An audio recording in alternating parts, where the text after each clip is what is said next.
I've seen it happen repeatedly. Two operators, they meet at an event, they exchange business cards, they have some type of surface level conversation about what they do. And within the first 1 or 2 minutes, they've already decided whether this person is useful or not. If the answer is no, they just move on. And if the answer is yes, they immediately start positioning. Either way, the relationship never has a real chance, to become something real, because both people were running the same algorithm. And that's, what can this person do for me right now? That algorithm, it doesn't work. And it's costing operators at every level more than they can measure, because all the deals and partnerships and introductions that actually change the trajectory of your company, they almost never come from the relationship you went looking for. They come from the one you invested in without a reason to. Today, I'm going to challenge you how you think about every business relationship you have. I'm going to show you why the operators who treat relationships like compounding assets instead of these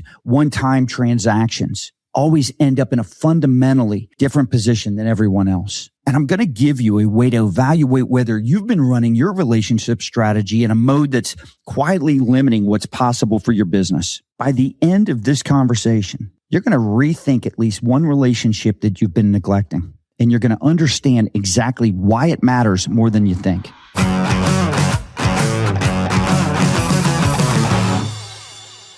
Welcome to Business, Bourbon, and Cigars. I'm Scott Joseph.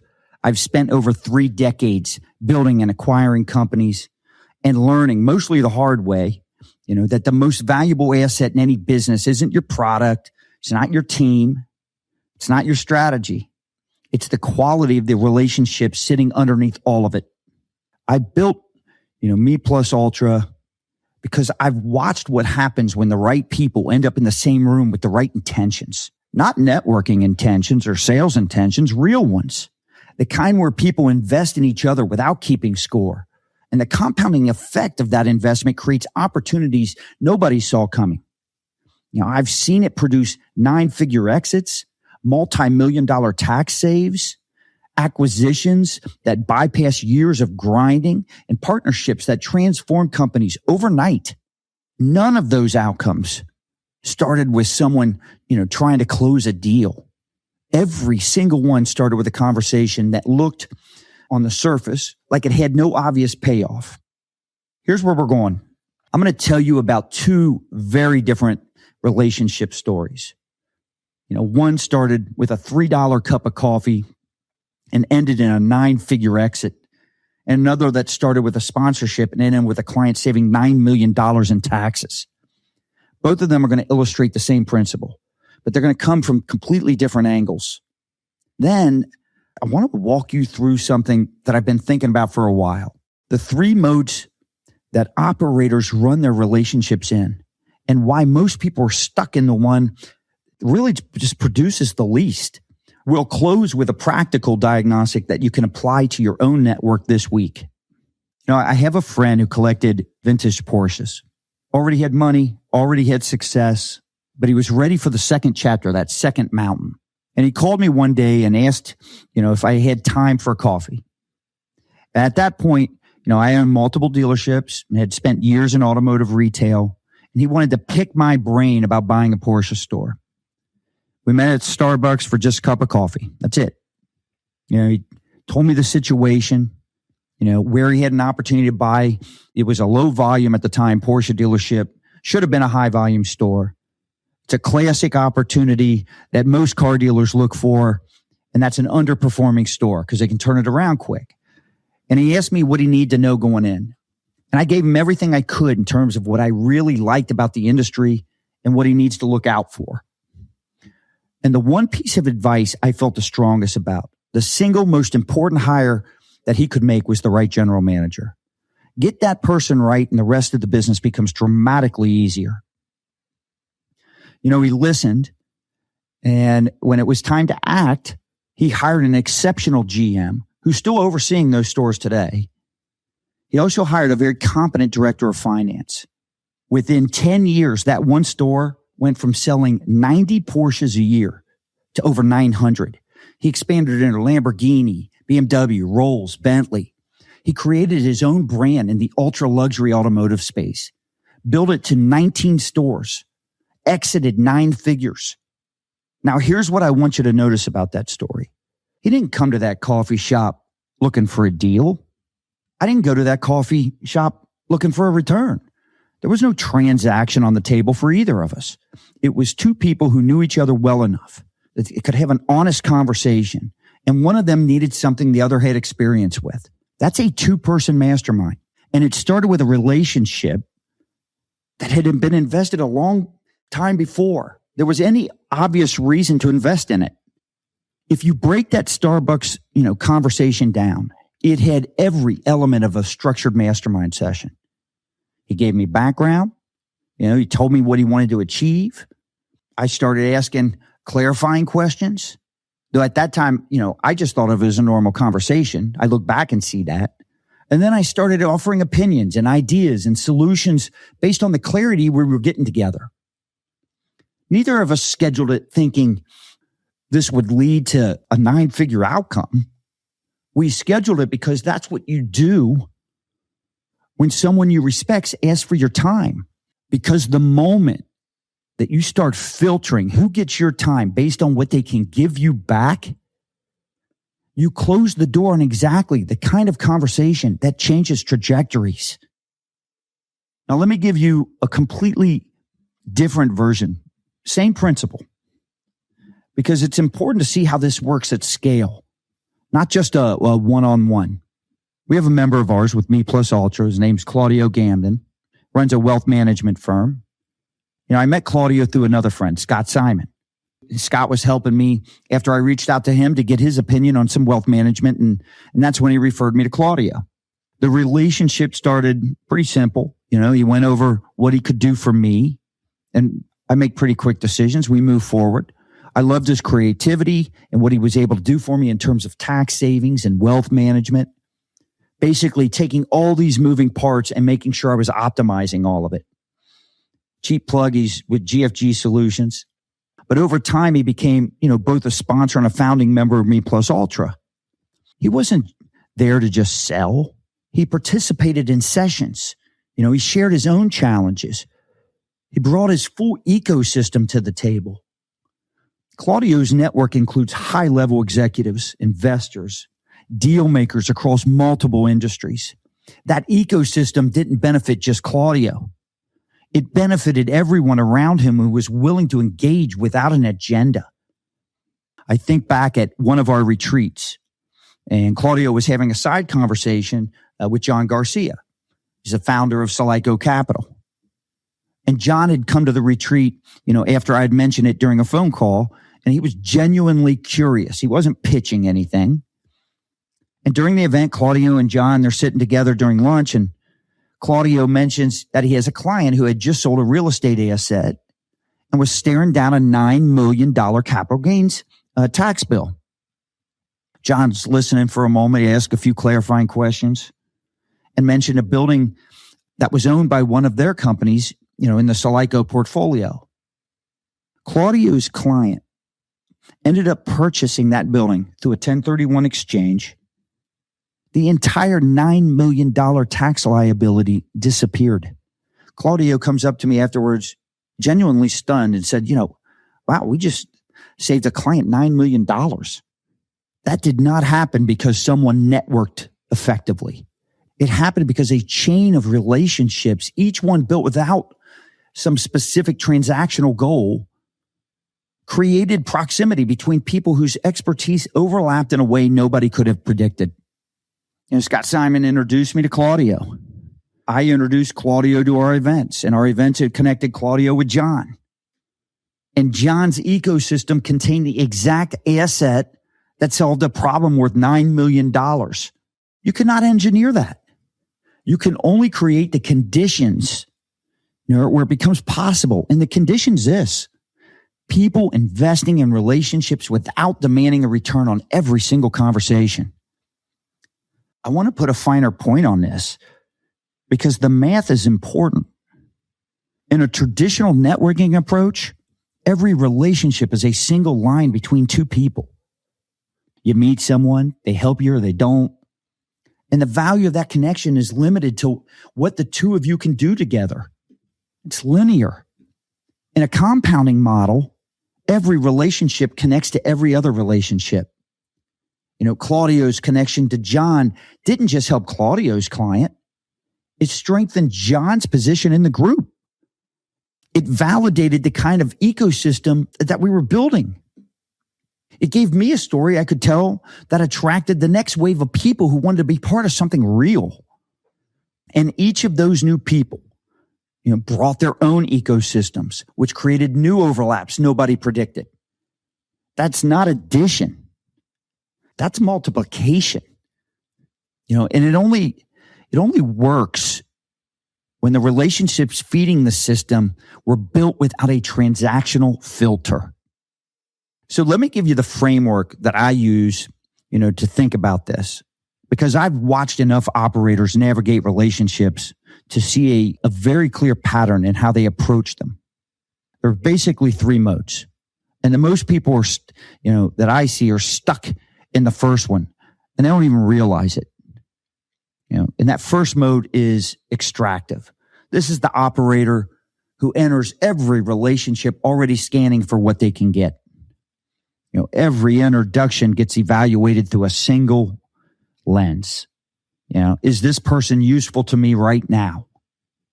If the answer is yes, they engage. If no, they move on. They attend all these events, usually have a target list. They follow up only with people who have something they want. They're efficient, and they think that efficiency is a strength. It's not a strength. It's a ceiling, because extractive operators, they never get access to the best opportunities. The best opportunities come from people who don't need to give you anything. People who share because they trust you, because they've seen how you operate when there's nothing on the table. Extractive operators, they never earn that trust because everyone around them, they can feel the calculation running in the background. I've watched people do this at events or conferences my entire career. They show up, scan the room for the biggest name, position themselves, next to that person, and spend the entire event trying to get something. Meanwhile, the person, two tables over, the one that they didn't bother talking to, that was the one who could have opened a door they didn't even know existed. The second mode is really it's transaction, transactional. This is where most experienced operators live. And it's more sophisticated than the extraction mode, but it's really got the same limitation. Transactional operators, they understand reciprocity. They give and they expect to receive. They make introductions, but they're tracking.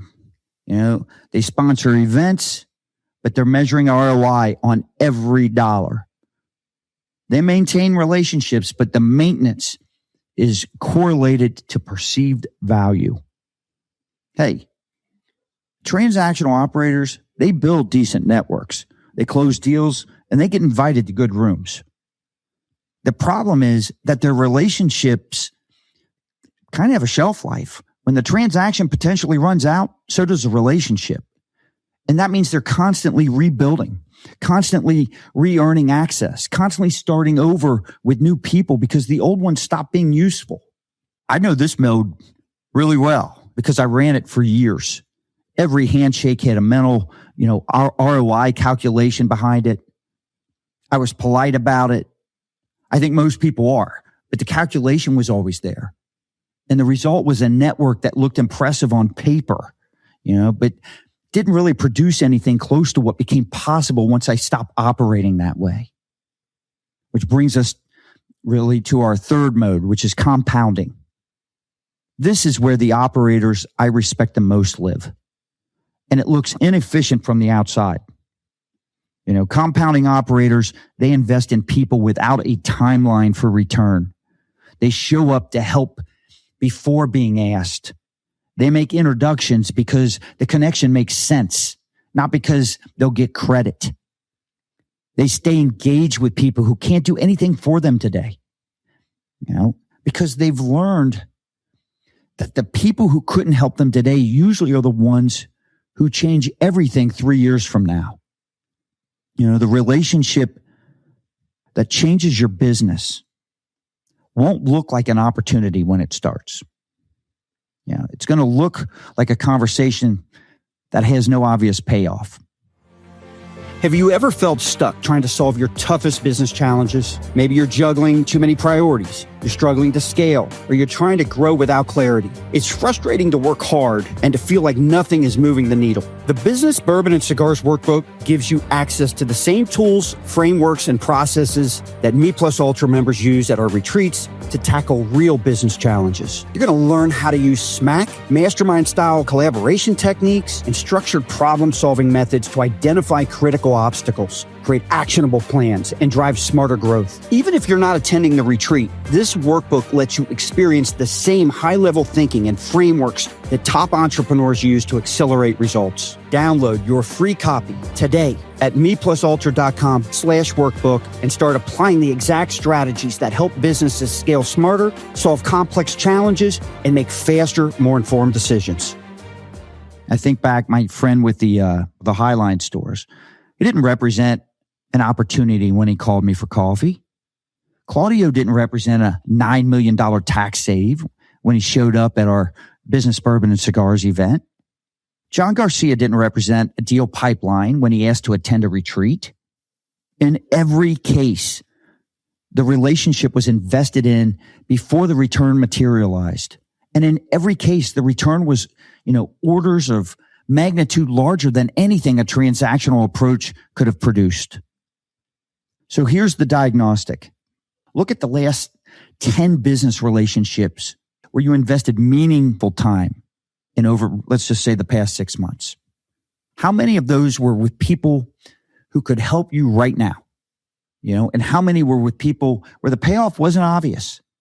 If that ratio is heavily skewed towards immediate utility, you're running transactional. And transactional relationships compound at a rate of 0. Operators who measure every relationship by what it produces this quarter are optimizing for pennies while the dollars are just walking past them unnoticed. Basically, penny wise and dollar foolish. The second question, it's a little bit harder. Think about the last time you went out of your way to help someone in your network, not because they asked, and especially not because you expected something back. You were sincere in helping, but because you saw an opportunity to create value and acted on it. If that doesn't come to mind quickly, the compounding engine, it's not running. It's stalled. And so the third question I want you to ask yourself, who in your network right now is someone you almost didn't engage with? Someone who didn't match your criteria for useful or at your level? Go back to that person, because the history of every significant relationship I've built tells me the same thing. The ones that mattered most didn't look like they would. Your most valuable connection right now is someone you almost didn't talk to because they didn't look like they could help you yet. I want to close with something that ties all this together. When I look back at the relationships that shaped Me Plus Ultra, that shaped my businesses, that shaped how I think about leadership entirely, not one of them started with a pitch. Not one of them started with someone trying to sell me something or me trying to sell them something. Sandy Cerami became one of my closest friends and business partners, all after a dinner that was supposed to just be a quick pre-podcast meet. Claudio became a founding member after showing up as a sponsor and choosing to actually participate instead of just collecting leads. John Garcia asked to attend a retreat because the energy sounded real. No ask, no angle. Every one of those relationships compounded into something that none of us could have built alone. And the only reason they compounded is that nobody was trying to force a return. The operators who understand this, who operate in the compounding mode, they don't just build better businesses. They build better ecosystems around themselves. Ecosystems where the next introduction, the next partnership, the next idea that changes everything can actually reach them because they haven't walled themselves off behind some filter that only lets in people who look like they can help you right now. If you're listening to this and you recognize the transactional pattern in how you've been operating, that's not failure. It's awareness. And awareness is the first step toward building something fundamentally different. That shift, it doesn't require overhauling your entire network. It requires changing how you show up in the relationships you already have. Let that sink in. Stop evaluating and start investing. Stop filtering and start being the person who creates value without a receipt. If you're ready to stop doing this alone and start surrounding yourself with operators who actually invest in each other, not in theory, but in practice, that's exactly what Me Plus Ultra was built for. It's a mastermind community for experienced business leaders and owners who understand that the real returns come from relationships that aren't measured on a spreadsheet. These aren't networking events. They're environments that are designed for the kind of compounding that I've been talking about today, where people show up ready to help, ready to be challenged, and ready to build something that outlasts any single transaction. I want you to visit meplusultra.com and you can learn more and apply for membership. Spaces are intentionally limited because the quality of the room depends on who's in it. That's why we only bring in people who are referred or nominated. I'm Scott Joseph. This is Business, Bourbon, and Cigars. I'll see you in the next episode. Cheers, everyone.